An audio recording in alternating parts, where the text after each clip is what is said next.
today we're going to talk about a chronic pain and personalities. Like what? What personality has to do with the chronic pain?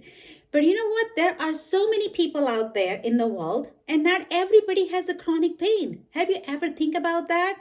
There are only certain people get the chronic pain, and even though they're fit, they're athletic, they still have a chronic pain. And there are people out there who sit all day long, they are lazy, they might be fat, they are not athletic, and they don't have any back pain. So back pain has a lot to do with the personality, and we're going to talk a little bit more about it. But first, let me introduce myself. I'm Tipti Patel, physical therapist, and last 10 years I have been specialized in a chronic pain, and chronic back pain is the most specialty I have. And one more thing, I have a free ebook, and that has a little bit more detail about the personalities, along with the 7 secrets to heal the back pain. So please check that out. All right, let's talk about the personalities. So there are several personalities that really, personality people will have a chronic pain. The number one personality is a people pleasing. So you always put other people's desires and needs first before yours, especially when it comes to your friends and families. And you just sacrifice, you compromise, you just go along, and it's okay as long as they're happy, I'm happy, and you just move on. So people who always provide more services and more things and to the other people and put themselves last usually suffers from chronic pain. The other one is a hardworking and very responsible people. So people who are more overachiever, or they have a high positioning and they are always working hard and they're highly responsible because they do a lot of self-imposed pressure on themselves. And chronic pain as mind and body is huge connected. Okay, so whenever the mind goes through a lot of tremendous stress, it always transfers some kind of a physical symptoms in the body.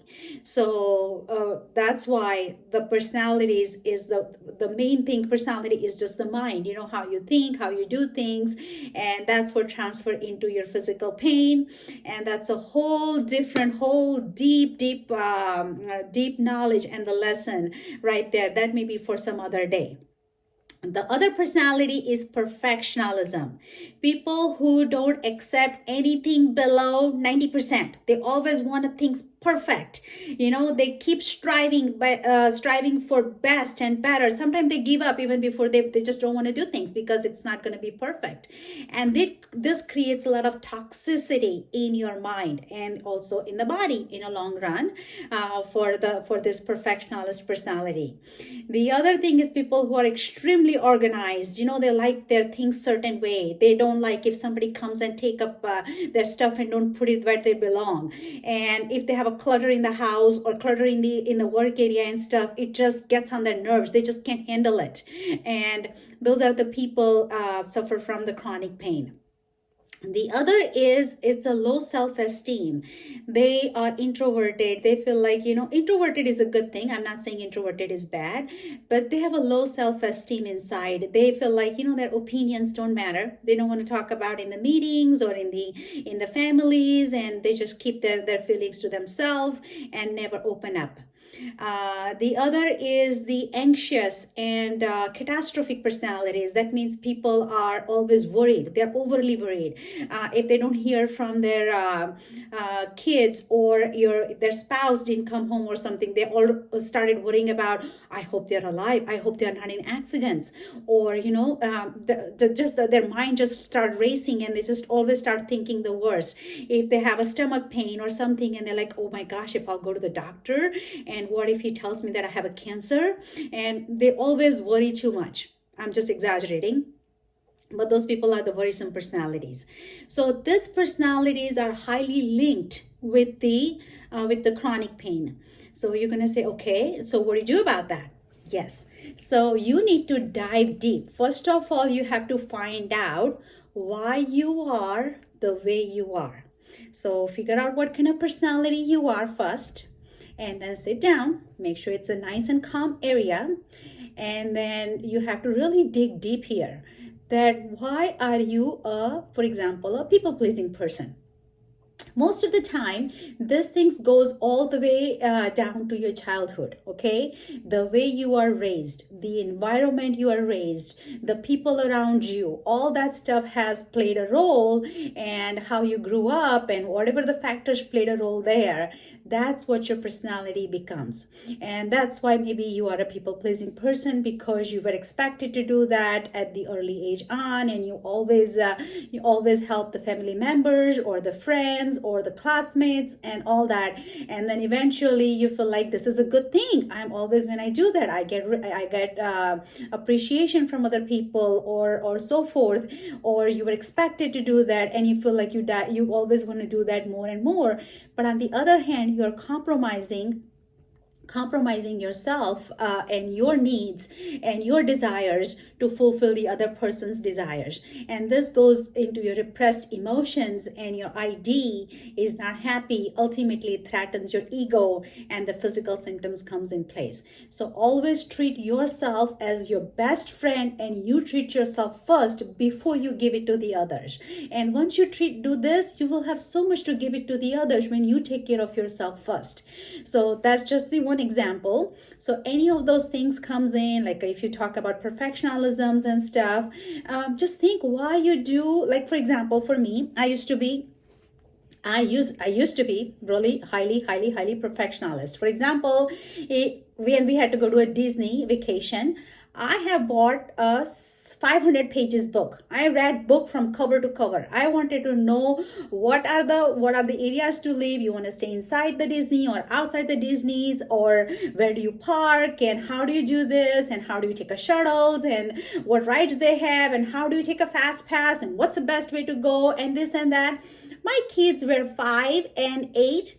They didn't care. They just wanted to have fun and a family time.